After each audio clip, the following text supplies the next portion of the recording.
Bonjour à tous ceux qui arrivent dans cette nouvelle salle de webinaire.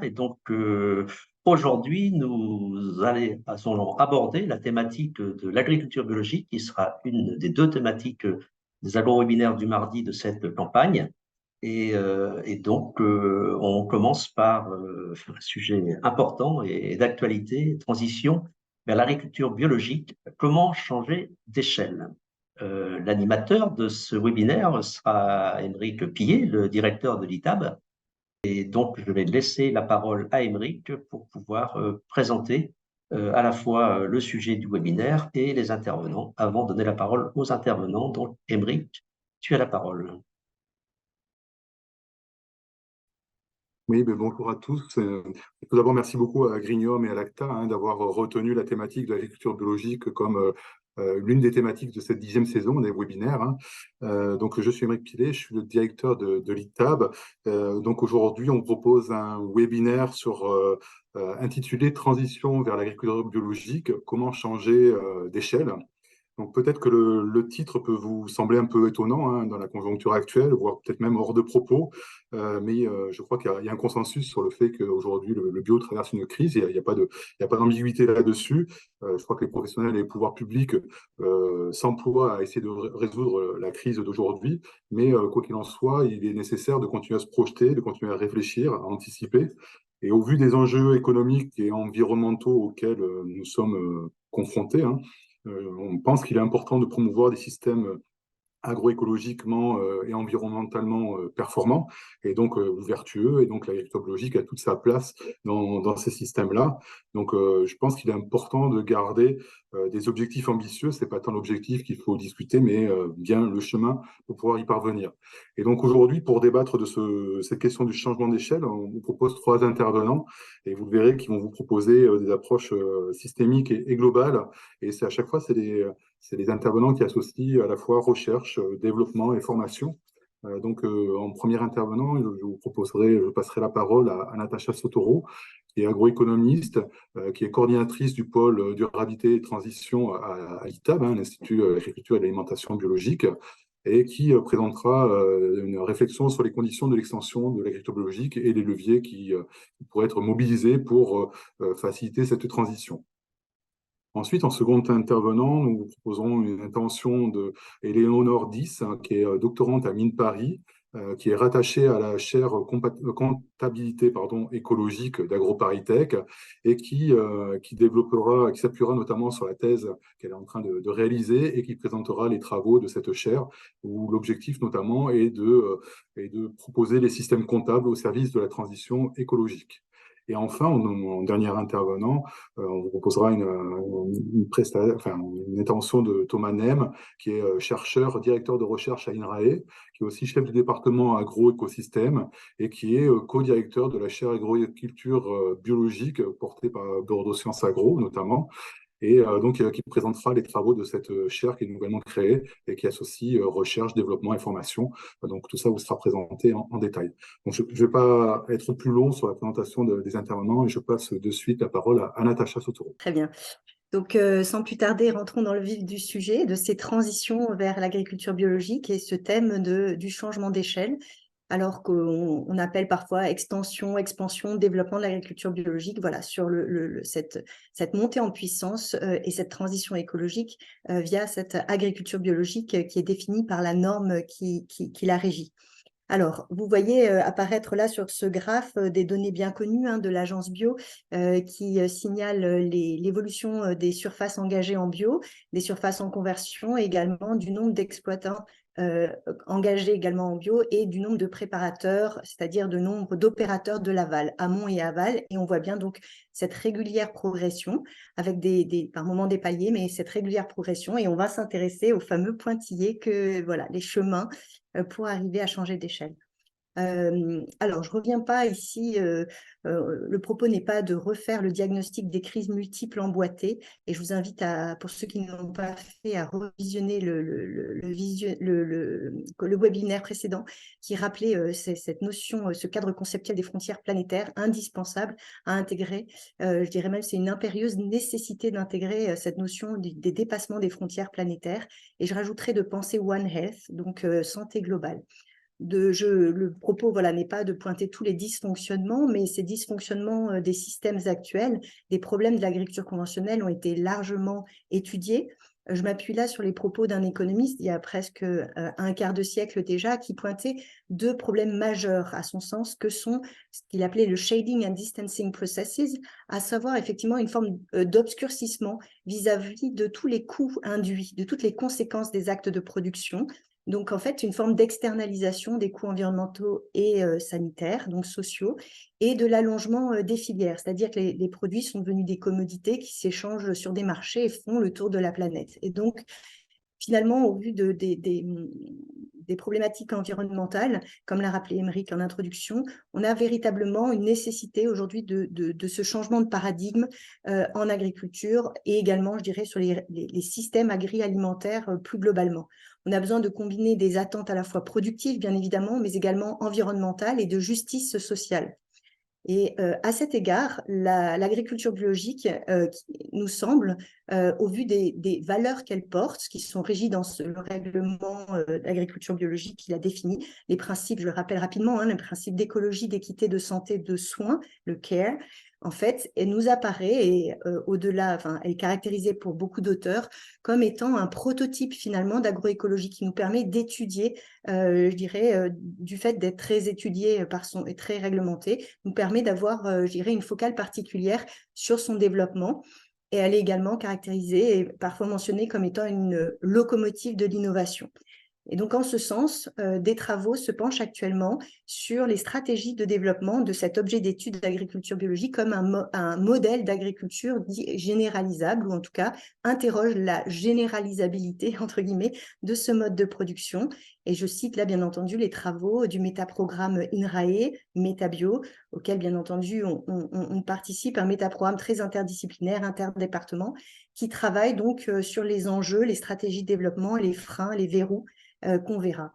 Donc là, je m'appuie pour démarrer le propos sur une théorie, la théorie des transitions socio-techniques, selon le modèle dit multiniveau d'Henri Séchot 2007. Et finalement, il est assez intuitif et explicite. En fait, finalement, la transition est analysée comme le résultat d'interférences de jeux d'acteurs entre trois niveaux. Vous le voyez, au niveau inférieur, on a ce qu'on peut appeler des niches, en fait, où sont développées des pratiques innovantes, développées par des pionniers. Au milieu, vous avez le patchwork de régimes socio-techniques dominants, c'est-à-dire un régime socio-technique dominant est caractérisé à la fois par un régime de connaissances, également par des politiques publiques qui les sous-tendent, et bien entendu des marchés. Et enfin, le landscape, alors ce n'est pas le paysage au sens classique, mais plutôt le niveau du macro, du long terme, des valeurs, ce qu'on pourrait apparenter à la notion de paradigme, des valeurs sociopolitiques. Donc, avec un collègue de l'INRA, Stéphane Bellon, il y a déjà quelques années de ça, on avait appliqué cette théorie des transitions à l'agriculture biologique. En fait, l'agriculture biologique étant sortie finalement de la niche initiale, en tout cas des mouvements pionniers qui l'ont initiée, est devenue une alternative qui s'est institutionnalisée dans ces régimes socio-techniques dominants. Et elle a bénéficié en effet, bien sûr, d'une fenêtre d'opportunité au niveau des grands paradigmes, au regard des attentes citoyennes, et elle s'est diffusée. Elle s'est diffusée, et vous voyez, le régime socio-technique dominant, il s'organise autour, représenté sous forme d'un polygone, là, avec trois grands pans importants. Tout ce qui est connaissance, donc recherche, développement, formation, politique publique, avec les politiques dédiées, mais aussi des politiques dites sectorielles, mais également des politiques qui viennent affecter directement la politique dédiée, des politiques plus transversales, alimentaires, environnementales, et des marchés, bien entendu. Et la bio se confronte dans son extension, dans son expansion et dans son institutionnalisation à la question d'une forme de standardisation, voire se confronte à la question de la différenciation sur des marchés. Donc, ces 3 déterminants sont majeurs. Ils sont identifiés depuis de longue date par la littérature comme étant des facteurs externes incitatifs décisifs pour l'incitation au passage en bio. À la fois, donc, recherche et développement. J'ai rajouté toujours ce triptyque formation qui nous semble indispensable avec la question des apprentissages, des accompagnements, les instruments de politique publique, que ce soit les dispositifs, les soutiens financiers, des signaux clairs pour une politique publique ambitieuse au regard de la transition écologique, et les marchés. Donc tout cela, voilà, vous verrez, ça guidera le propos. Alors, représenter différemment la sphère des paradigmes, des valeurs, la sphère effectivement des connaissances, de la production et la circulation des connaissances, et là représenter effectivement les marchés avec la sphère commerciale. Alors, les limites planétaires, c'est un cadre conceptuel qui a été proposé par des chercheurs du Resilience Alliance à Stockholm et qui relaie régulièrement des nouveaux papiers sur ces frontières dépassées. Et aujourd'hui, donc, l'enjeu, c'est au regard de ces multiples dépassements, comment définir des métriques, des méthodes, produire des nouvelles connaissances pour accompagner cette transition au regard du franchissement de ces multi-limites. Les chercheurs, dans le dernier papier qui vient sortir là en septembre, indiquent sur la 6e frontière également encore dépassée, que la planète peut encore se rétablir, selon eux, si elle change la façon dont elle traite la terre et l'eau, son utilisation du pétrole, charbon et gaz naturel, mais, et c'est le mais qui est quand même préoccupant, nous allons dans la mauvaise direction sur pratiquement tous ces points. Donc vraiment, pour démarrer, je repasse par la question des connaissances produites et de la recherche et développement. Je voulais commencer par faire un détour sur, finalement, en termes de connaissances, de production d'éléments, de repères. Ce réverbère qu'on mobilise souvent, en fait, c'est la mise en visibilité de certaines choses et la mise en invisibilité d'autres choses. Et je m'appuie donc sur les travaux de sociologues qui pointent, et c'est assez majeur, finalement, la question de la gouvernance, qui décide de ce qui compte, mais également ce qui est digne d'être compté. Et finalement, ça nous invite à penser les indicateurs comme des conventions sociopolitiques. Et Dominique Méda pointe également que finalement, on a régulièrement des dépendances au sentier qui font que ces dépendances, que nous sommes finalement contraints par nos schémas de pensée, par nos dispositifs, par nos modèles que nous avons jusqu'à présent créés sur la base de paradigmes antérieurs. Et pour illustrer, pour être moins théorique, pour illustrer ce propos je prends appui là sur un exemple, sur la question de comment rendre compte des évaluations environnementales et des métriques à mobiliser au regard justement de ces multi-impacts, multi-enjeux. Aujourd'hui, en fait, voilà, je reprends ici les propos issus d'un travail de recherche de Van der Werf et al. 2020. Aujourd'hui, la méthode d'analyse la plus largement classiquement utilisée, l'analyse de cycle de vie, néglige souvent certaines questions essentielles telles que la biodiversité, la qualité des sols et les impacts des pesticides.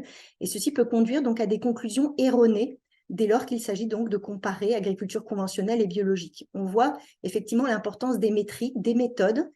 Et alors, pourquoi passer par cette question-là? C'est pour dire que finalement, lorsqu'une alternative comme l'agriculture biologique percole, perfuse dans ce régime socio-technique dominant, il y a également la question de son évaluation, je dirais le benchmark pour parler avec de l'anglicisme. Et finalement, ça pose la question des métriques. Et par exemple, on voit que certaines métriques sont encore très productivité centrée en termes de paradigme. Et le PEF, le Product Environmental Footprint, est donc une méthode d'ACV où finalement l'environnement est considéré comme une forme de réceptacle dans lesquels se déversent des pollutions de nos activités, des externalités négatives et vise l'éco-efficience. Alors que le nouveau paradigme de transition, alors nouveau, on peut qualifier, on peut débattre en tout cas, le paradigme écologique nous invite à penser l'environnement comme un écosystème qui rend des services écosystémiques, c'est-à-dire non pas de considérer l'environnement comme quelque chose, une frontière extérieure, mais vraiment de l'internaliser. Et on voit qu'on manque au niveau de la recherche, de développement, d'indicateurs qui nous permettraient, bien sûr, à moindre coût, de rendre compte d'états précis de ces qualités écosystémiques. Et donc, qui décide, comment on compte, qu'est-ce qui est rendu visible, qu'est-ce qui est rendu invisible ou pas très visible en tout cas, et comment bien compter. Comment bien compter, ça pose la question de l'impact des productions, production des biens privés marchands sur les biens communs non marchands. Et donc, de longue date, ce sujet a produit de nombreuses controverses. Et des auteurs pointent le fait qu'on n'aura jamais, je dirais, une valeur communément acceptée. Il y aura toujours des controverses, des débats, ongoing disputes all around through Europe. Par exemple, je prends la qualité de l'eau. Comment estimer une pollution qui va s'inscrire sur du temps long avec, par exemple, des problématiques de pollution par des substances interdites depuis plusieurs décennies, mais qu'on retrouve encore dans notre environnement. Donc, vraiment, comment attribuer voilà, comment bien compter. Je rappelle là ce travail qu'on a réalisé avec Marc Benoît côté INRAE, donc ce rapport qui nous avait été commandité sur la quantification des externalités de l'agriculture biologique et le chiffrage économique, et sans rentrer dans le détail de toutes les catégories qu'on avait passées en revue à partir d'un état de l'art, on avait bien entendu, vous voyez dans cette dernière colonne très verte, pointer au final une justification établie des soutiens publics à l'agriculture biologique au regard de ces pluribénéfices que sont donc les bénéfices à la fois environnementaux et sociétaux de santé humaine. Encore un dernier point sur la question de la recherche et du développement. Finalement, comme un instrument qui nous aide à penser le futur, je vous propose de passer un petit temps sur la question des scénarios. Les scénarios qui nous aident à agir et qui révèlent finalement, qui rendent visibles des conflits de paradigmes. Et cette alternative agriculture biologique qui s'est développée, qui s'est installée, en fait, on lui a longtemps opposé finalement une forme de légitimité à se généraliser au motif finalement de sa moindre productivité. Et donc, des scénarios ont proposé, on fait des hypothèses en fait, de scénarios dits souhaitables, envisageables, à des horizons temporels et des échelles spatiales différenciées. Là, j'en cite 3 à des échelles France, monde et Europe. Et juste pour rendre, sans rentrer bien entendu, on n'a pas le temps, mais je vous invite à les étudier plus avant si vous le souhaitez. C'est très éclairant et notamment, par exemple, le scénario TIFA remet à plat finalement le fait que nos systèmes actuels, qui sont souvent présentés comme des systèmes très autonomes, l'Europe étant voilà, très productive et voilà, présentée souvent comme une forme d'autonomie versus une agriculture biologique qui nous ferait perdre en autonomie. Et finalement, les auteurs pointent le fait que notre modèle actuel, aujourd'hui, il est directement dépendant d'importation nette de surface agricole. En équivalent de terres agricoles, l'UE, aujourd'hui, consomme, pour produire ses denrées, consomme 20% de plus de sa SAU globale, qui sont bien entendu tous les recours aux importations pour notamment l'alimentation de notre bétail. Donc c'est vrai que c'est important ces scénarios parce qu'ils montrent à des échelles macro des grands enjeux sur des flux globaux. Également, je pointe au-delà des scénarios qui s'intéressent particulièrement à l'agriculture biologique, un scénario qui en est proche, le scénario qui vient d'être rendu public au printemps, l'agriculture européenne sans pesticides en 2050, publié par INRAE. Donc des scénarios qui nous permettent d'outiller les politiques publiques, de définir des stratégies, voire d'éclairer des points d'éventuels blocages, notamment. Pardon, j'ai sauté rapidement ce point avant de passer à la partie politique publique. Je voulais terminer sur recherche, formation, développement, sur l'importance de l'accompagnement comme accompagnement au changement. On a de nombreux travaux de sociologues, bien entendu, qui ont travaillé ces questions de verrouillage socio-technique et notamment, finalement, de questions de requalification, de manière de faire, de pratique de faire. Et ces requalifications, elles ne vont pas de soi puisque potentiellement, ça remet en cause, on remet en question, ça voilà, re-questionne des manières de faire, d'agriculteurs, de conseillers. On a vraiment ce besoin de se confronter à ce que l'on tenait ou ce qu'on tient pour vrai. Est-ce que donc une expérience avec ses pairs, avec ses conseillers. Et donc, de nombreux travaux pointent l'importance de favoriser l'apprentissage en collectif comme étant clé pour ces changements de pratique. Et pour ces changements de pratique, donc vers l'agriculture biologique, vers l'agroécologie et dont AB, un cadre conceptuel est fort intéressant et fort mobilisé, donc Efficiency, Substitution, Redesign, de Hill, pour analyser ces transformations individuelles qui se font parfois de manière progressive lors de trajectoires individuelles. On va passer aux politiques publiques, donc un volet particulièrement impactant Et je pense que cette diapositive voilà, vaut tous les discours. Et je ne vais pas être trop longue, juste pour vous, voilà, vous retrouver ce graphe de l'agence bio. Et j'ai positionné les grands plans. Donc le PPDAB avec Ricoy, le plan Horizon Bio avec Michel Barnier, le plan Ambition Bio, plan Horizon Bio et le plan Ambition Bio, oui, avec lancé par Stéphane Le Foll. Et donc, en fait, ces moments-là, vous le voyez, ont été suivis de développement fort, de conversion, de montée en puissance de l'agriculture biologique dans notre pays. Donc, on voit vraiment ce levier de ces plans, et donc dans ces plans, avec des aides notamment incitatives, des aides directes, mais pas seulement, avec différents instruments pour accompagner le développement de l'agriculture biologique. Donc, c'est assez voilà, parlant et éloquent. Sur les leviers, sur les différents leviers et quelles politiques publiques, évidemment, la PAC, qui est vraiment une politique qui façonne nos modèles agricoles. De nombreux auteurs pointent le nécessaire rééquilibrage des piliers, la revalorisation de la diversification des systèmes pour enclencher une réelle écologisation de nos systèmes. Également, la notion de paiement pour services environnementaux qui apparaît comme relativement novateur dans les politiques publiques et qui paraît assez indispensable puisque des économistes pointent le fait que les mécanismes de contribution volontaire, dont les marchés de biens labellisés comme la bio, lèvent des fonds insuffisants au regard de la production des services publics qu'ils sont censés financer. Donc c'est assez majeur ce résultat d'économie classique pour appuyer le développement de ces paiements pour services environnementaux. Les normes, bien entendu, on sait que les normes sont un levier fort.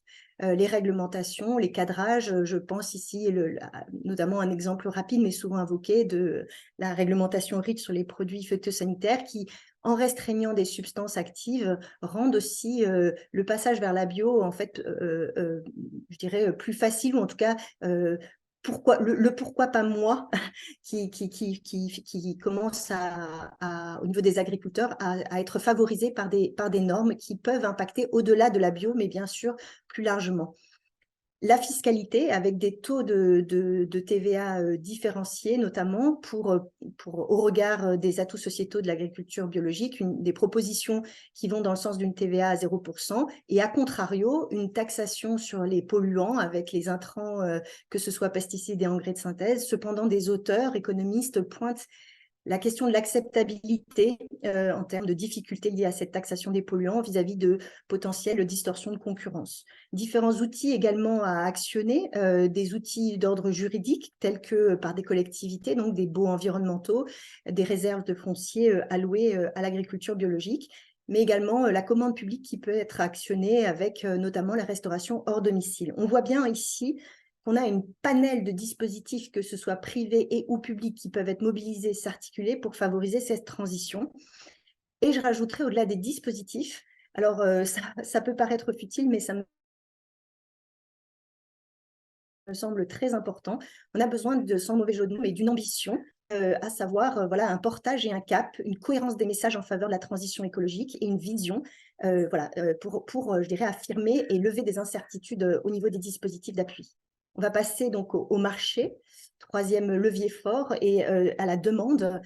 La demande, donc quand je dis la demande, je la mets entre guillemets, mais la demande en tout cas en France, je reprenais juste ce graphe, il me semble éloquent par rapport à la préoccupation majeure pour la France, en tout cas qui ressort là sur ce graphe au niveau des pays européens, avec une préoccupation vis-à-vis des pesticides de synthèse dans l'alimentation et des résidus. Pour autant, quand on parle de la demande ou la consommation, il est important de regarder ça plus finement et non quand même une dichotomie, une polarisation qui s'inscrit dans le temps, voilà, qui s'observe, qui se renforce.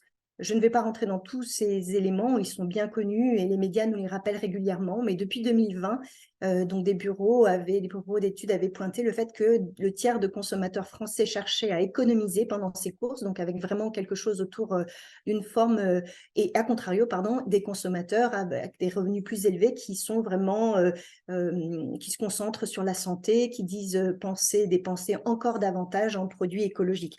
Donc on a vraiment cette polarisation qui s'accentue et ce renforcement au contexte d'inflation. Juste rappeler que cette montée de la paupérisation a été rappelée tristement tout récemment lors de ce baromètre où un chiffre éloquent, 43% en France de personnes sont actuellement en difficulté pour consommer des fruits et légumes frais quotidiennement. Ce chiffre était de 29% il y a encore 3 ans. Et au regard de cette polarisation, il nous semble que les leviers sont à adapter, c'est-à-dire que pour des consommateurs aux plus faibles revenus, il y a vraiment un enjeu autour de l'accessibilité, par exemple par des chèques alimentaires, mais aussi par des initiatives de type défi alimentation positive, par la mobilisation encore et encore de cette loi Egalim qui pointe le recours à 20% de produits bio pour les collectivités. Alors, ça augmente, mais on est encore là à mi-parcours, je dirais.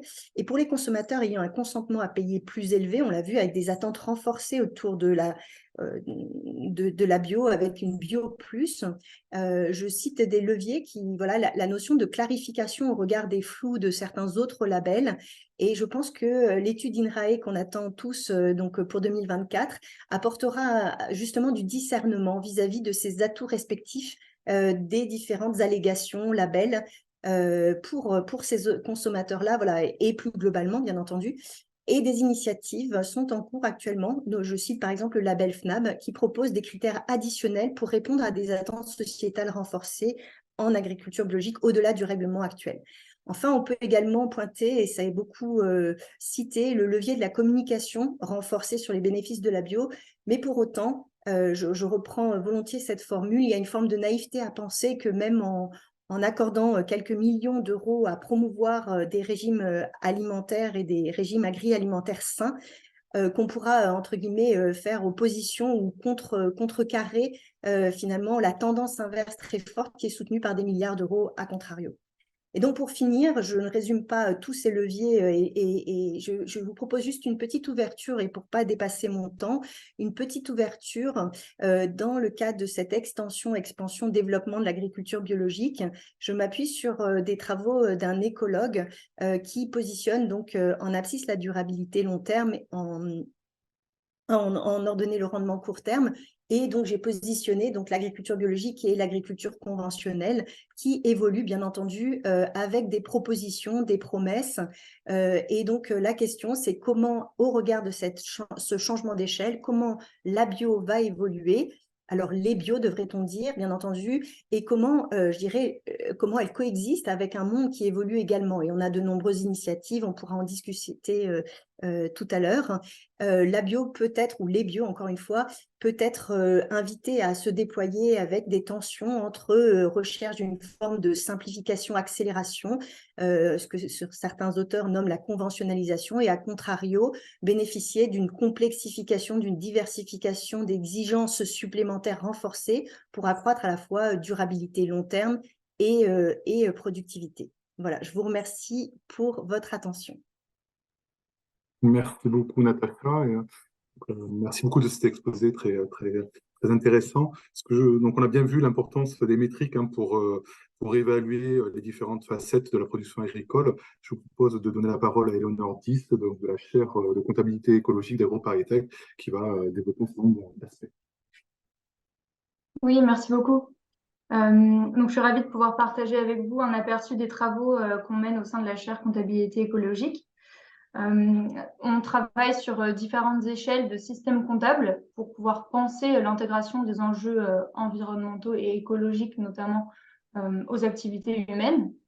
Et en particulier, pour ce qui est de l'échelle des organisations, nous travaillons sur le modèle CARE, qui consiste, comme finalement le mentionnait Natacha, à se dire il y a un certain nombre de choses que l'on prend en compte et d'autres pas. Et donc, c'est aussi partir de ce constat qu'en étendant la notion de capital à des entités humaines et non humaines, on considère finalement que les activités reposent également sur un certain nombre de capitaux qui ne sont pas rendus visibles dans le système de comptabilité actuel, donc notamment les capitaux humains et les capitaux naturels. Donc, c'est une façon de voir les activités comme procédant par combinaison de l'emploi et de ces différents capitaux à la production des biens agricoles. Mais c'est aussi surtout penser la soutenabilité des systèmes par rapport à la capacité de pouvoir préserver le bon état de ces capitaux. Puisque les activités impactent ces capitaux, leur pérennité directe peut être remise en question, mais également l'état des écosystèmes. Schématiquement, comment on peut analyser la soutenabilité des activités? On peut considérer qu'en fonction de la pression qui est exercée, on peut être dans un niveau de consommation des capitaux qui ne pose pas de problème particulier, mais pour certains niveaux, une préservation devient nécessaire, c'est-à-dire des activités dédiées qui permettent de préserver des impacts négatifs ou de restaurer par des impacts positifs. Et il faut également prendre en considération certains seuils d'irréversibilité qui sont renseignés dans les sciences écologiques et qui témoignent du fait que dans les écosystèmes, parfois on atteint des niveaux de dégradation qui font qu'il n'y a pas de préservation possible. On peut noter ici que certains systèmes sont directement fondés sur ce qu'on peut appeler de l'évitement d'impacts négatifs, c'est-à-dire que finalement leur niveau de consommation de base est très faible et donc ils font en sorte d'éviter d'avoir des impacts négatifs. Notamment en agriculture biologique, on peut penser au fait de ne pas utiliser de produits de synthèse, donc ça fait qu'on s'évite certains impacts négatifs sur la qualité de l'eau, sur la santé humaine avec les pesticides, ou la santé des écosystèmes de manière générale. La notion de dette que l'on mobilise nous sert à finalement situer ces niveaux de pression de l'activité. On va voir apparaître une dette à rembourser à partir du moment où justement la préservation est nécessaire. Et c'est ça que l'on va pouvoir suivre et piloter à l'échelle de l'organisation. Mais évidemment, toute cette analyse dépend d'un certain état, dans certains contextes, et en fonction du contexte dans lequel on est, on ne pourra pas juger de la même manière l'impact d'une action. Par exemple, si on prend la qualité de l'eau, il y a certaines zones qui sont très fortement concernées par des pollutions en nitrate, pour lesquelles un petit impact négatif en plus est directement qualifié de dégradant, puisque l'état de départ est déjà mauvais. Donc finalement, c'est un cadre qui nous permet de penser les activités humaines par rapport aux impacts qu'elles ont sur les capitaux naturels et humains notamment, et de les piloter au regard du niveau de dette qui sont générés par les activités. Lorsque l'on passe ensuite à un système comptable pleinement intégré, c'est-à-dire qui passe également en unité monétaire, cela nous permet d'avoir un cadre pour penser la planification de la préservation, puisqu'en effet, certains effets de préservation peuvent être décalés dans le temps par rapport aux impacts. C'est notamment le cas des sols. Si on veut préserver le taux de matière organique d'un sol, ça va être sur des effets plutôt long terme pour pouvoir le constater. Par exemple, les couverts végétaux, ainsi que des couverts longs dans la rotation, comme la luzerne, se planifient vraiment sur une échelle, par exemple ici, de 8 ans, ce qui donne des montants à consacrer à cette activité qui peuvent être donc jusqu'à 160 000 € pour 8 ans. Donc c'est ainsi qu'on va procéder dans la comptabilité.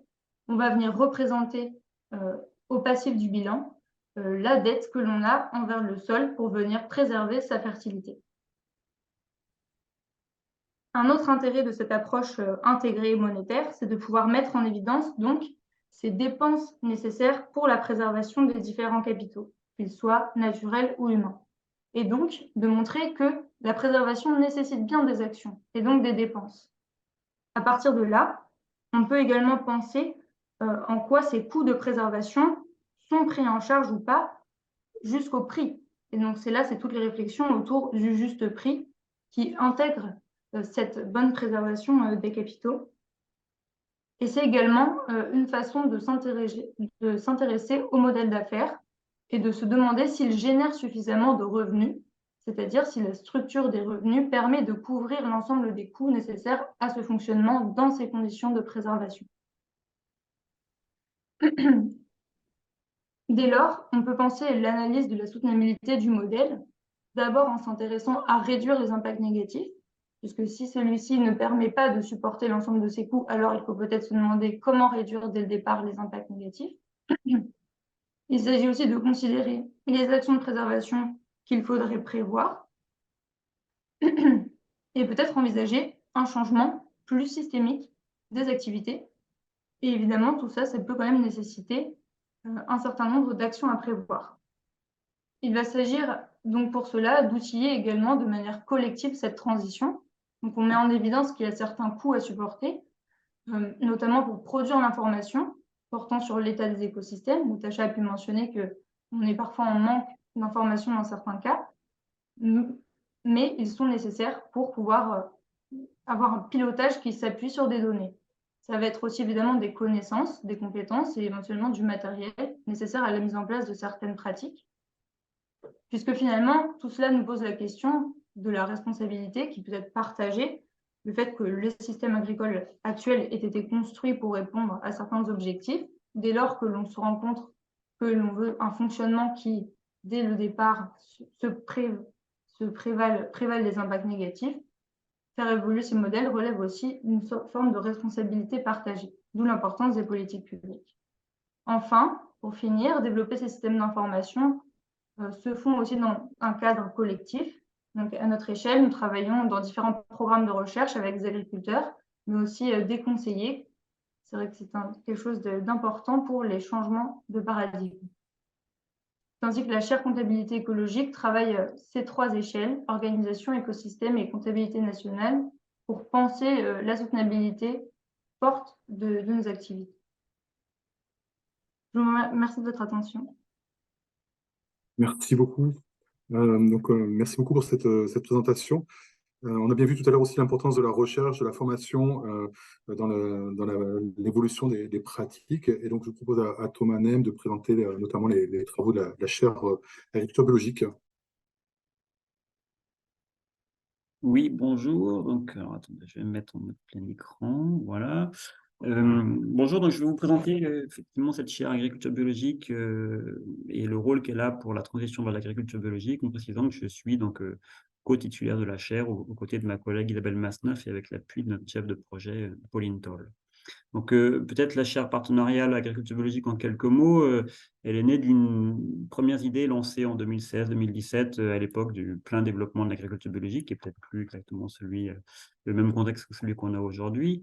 Et à cette époque, Bordeaux Sciences Agro, qui est donc l'établissement d'enseignement supérieur auquel je contribue, entretenait des relations fortes avec certains acteurs de l'agriculture biologique en enseignement, mais aussi via les travaux de recherche. Et l'envie était là d'une demande d'aller plus loin pour accompagner les transitions vers la bio, en fournissant de la formation, mais aussi du recensement scientifique, un partenariat technique, etc.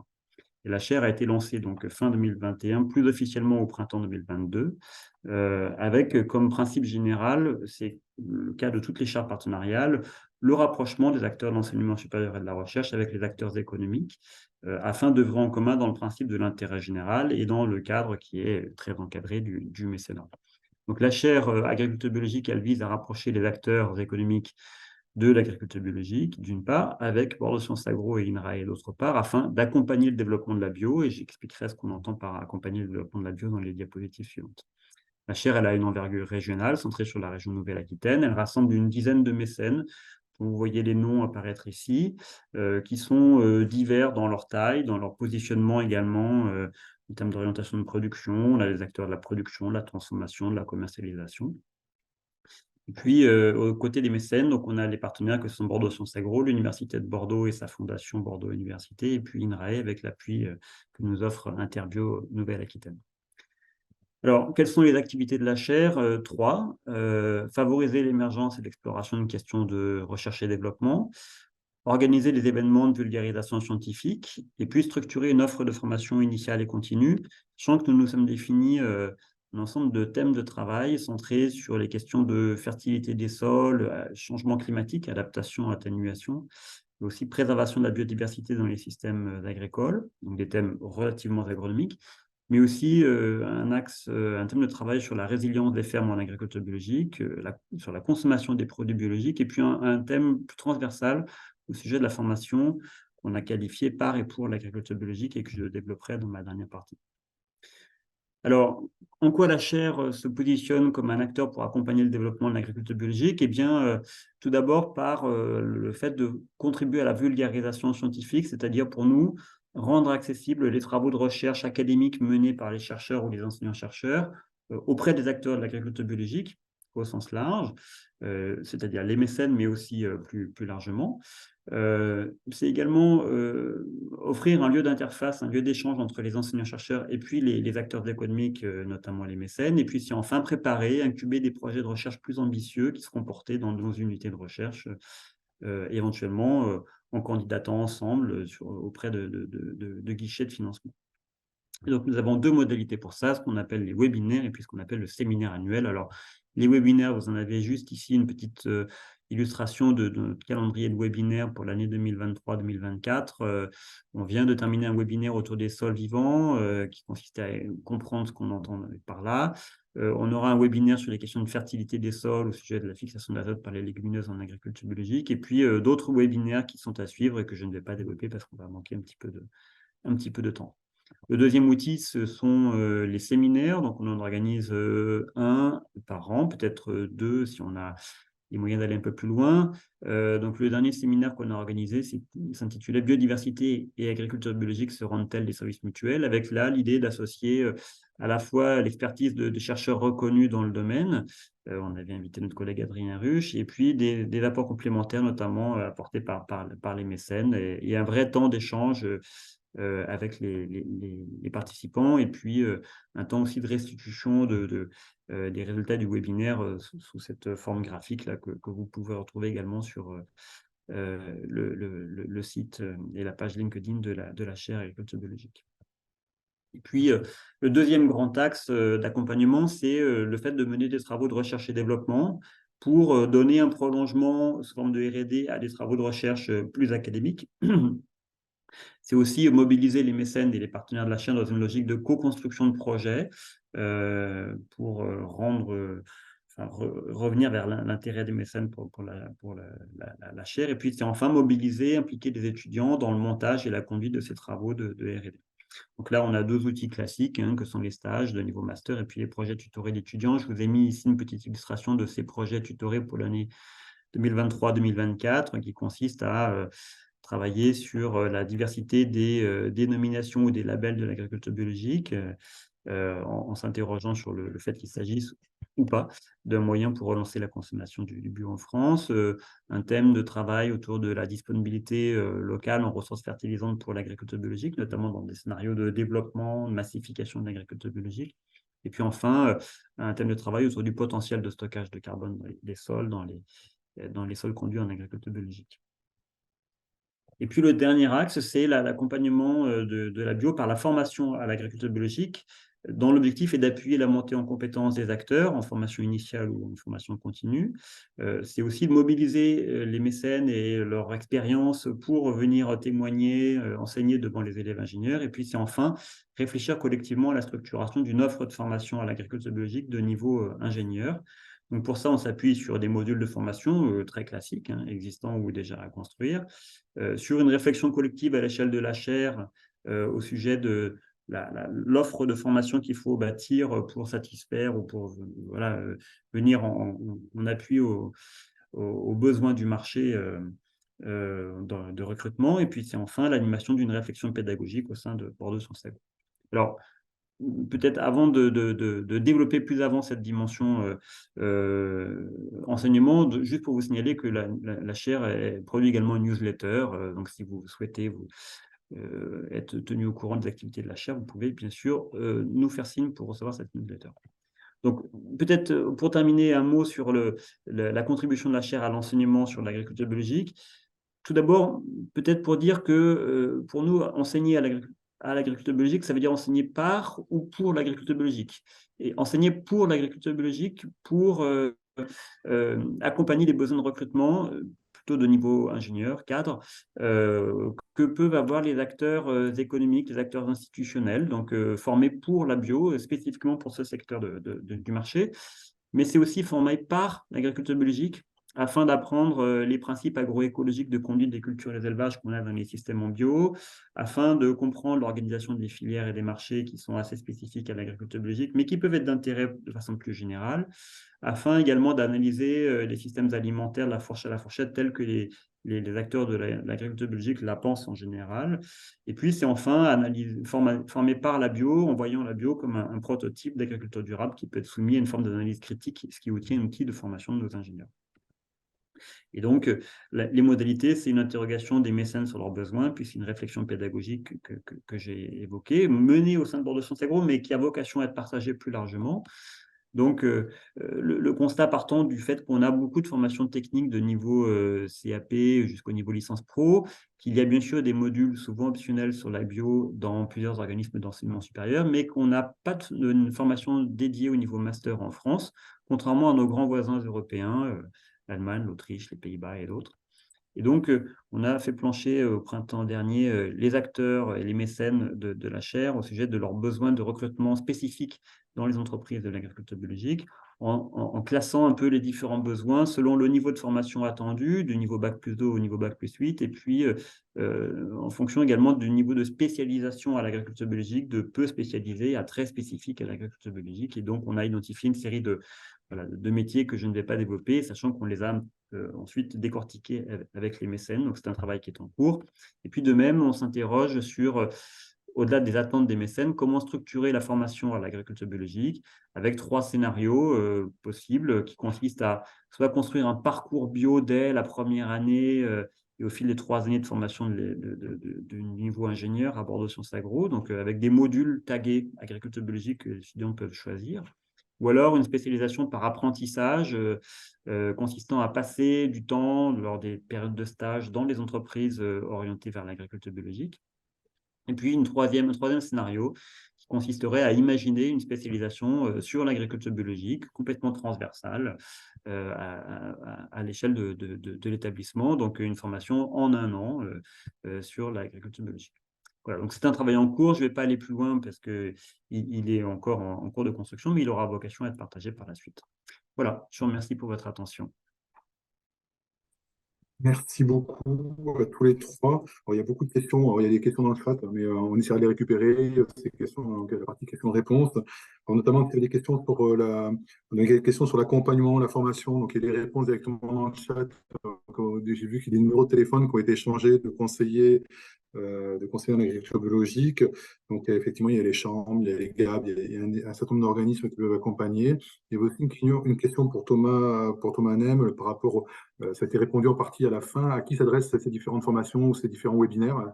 Est-ce que tout un chacun peut assister au webinaire, par exemple? Alors, réponse très ponctuelle sur la question des webinaires. Oui, la participation au webinaire est libre. Il suffit de se rapprocher de la chaire d'agriculture biologique. Donc, j'ai mentionné une page LinkedIn. On a également une adresse générique que j'ai donnée juste à la fin de mon diaporama, donc chaire@agro-bordeaux.fr. Voilà, mais la participation au webinaire est libre, bien sûr. D'accord, merci. Il y a aussi plusieurs questions sur la comptabilité écologique. Donc, il y a des questions dans lesquelles on a directement répondu par écrit par Éléonore, mais plus concret. Enfin, il y a eu des choses. Est-ce que la comptabilité peut être telle que présentée, peut être utilisée au quotidien ou alors pour les politiques publiques? Peut-être quelques mots là-dessus. Alors, dans les programmes actuels de recherche, il y a un programme de la FNCUMA où justement c'est appliquer ces systèmes-là. Et donc, il y avait la question pour un éleveur dans le chat, et c'est justement sur les systèmes laitiers que c'est testé. Et par exemple, ça permet de penser de manière globale les impacts de son système, de revoir par exemple la taille du troupeau qui impacte à la fois le capital humain et les capitaux naturels. Et ça va être ce genre de réflexion un peu systémique et jouer sur les synergies à l'échelle de son exploitation. Merci beaucoup. Après, on avait une question sur la. Il y a pas mal de questions sur la crise, mais on essaiera d'y revenir un peu tout à l'heure. Et il y a des questions aussi sur comment dire, l'écho que pouvait avoir la proposition de TVA, une TVA à 0% pour les produits bio. Peut-être Natacha? Oui, j'ai vu cette question en effet d'une personne qui se pose la question de l'acceptabilité d'une TVA différenciée. Alors, cette proposition avait été portée fut un temps, mais n'avait pas été retenue. Aujourd'hui, il y a sans doute moyen de la réactiver et de la poser parmi l'ensemble des leviers dispositifs à disposition, au-delà des aides directes, des aides, vous savez qu'il y a un fonds d'urgence voilà, actuellement en cours pour aider les agriculteurs directement, mais au-delà de ce fonds d'urgence, on peut justement, sur le volet plutôt consommation, avoir des leviers. Et je réponds en même temps donc, à une question qui a été également posée.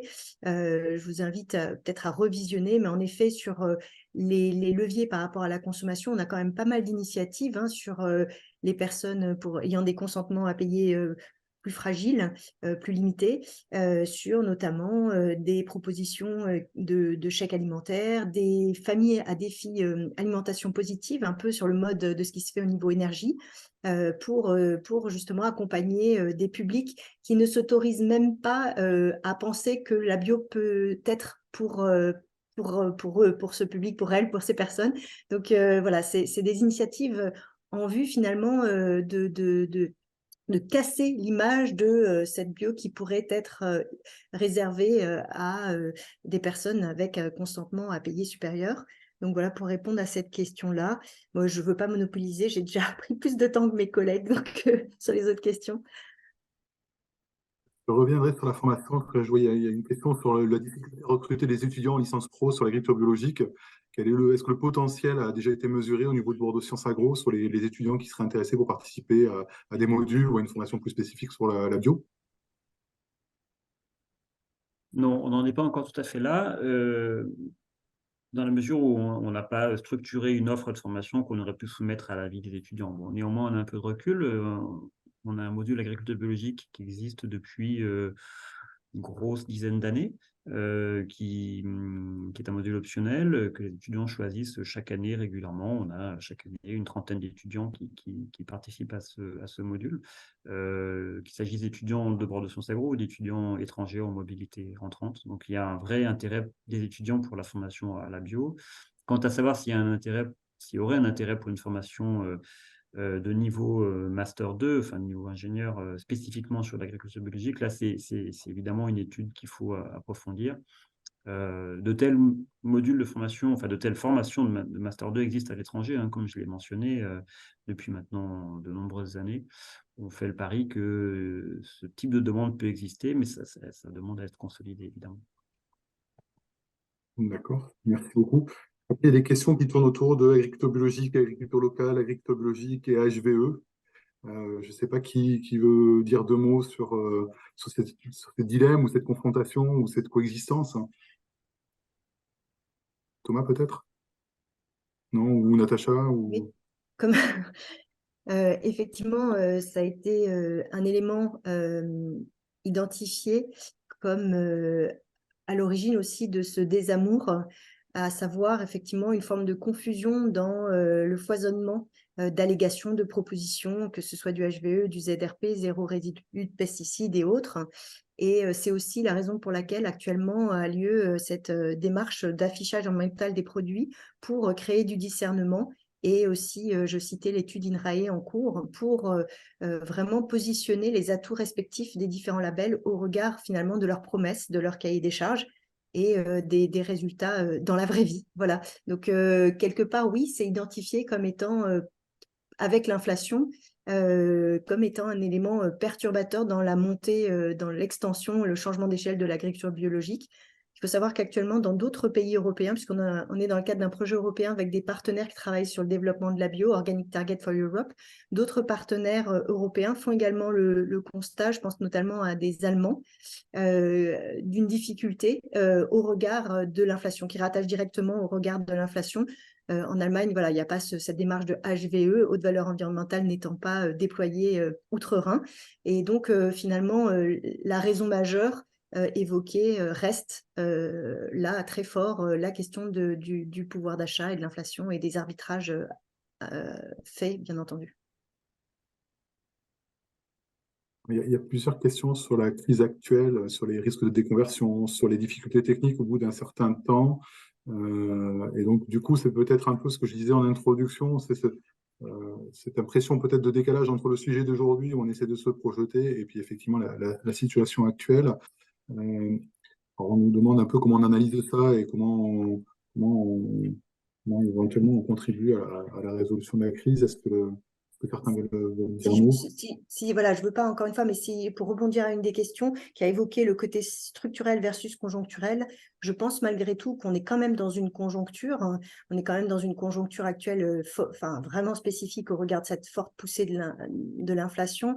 Donc ce serait à mon sens à ce stade, en tout cas, potentiellement erroné, je dirais, d'indiquer qu'on est dans quelque chose de profondément structurel.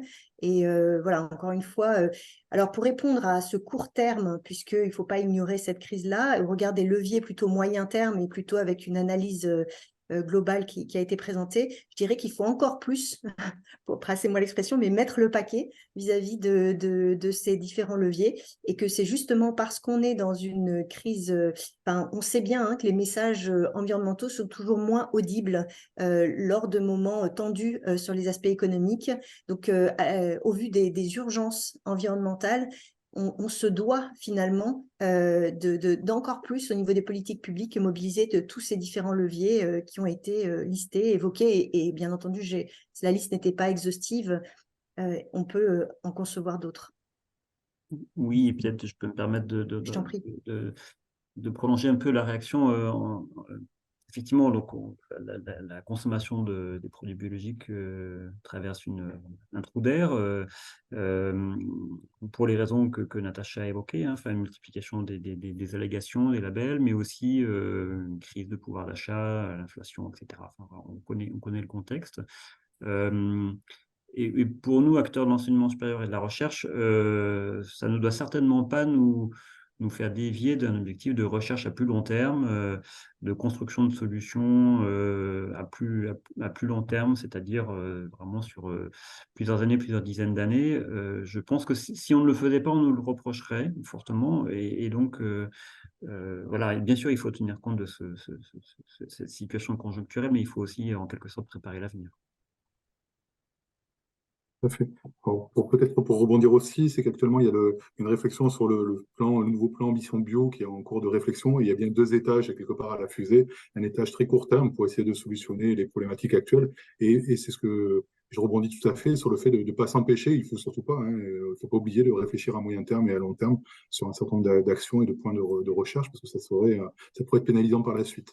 Et donc, ça rejoint un petit peu la première question qui était sur le PLOA par rapport comment on interagit éventuellement avec les parlementaires.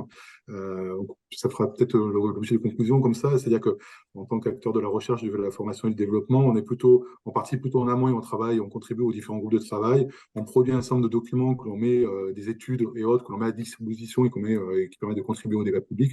Et après, à charge d'un certain nombre d'acteurs d'aller faire du lobbying plus direct auprès des parlementaires.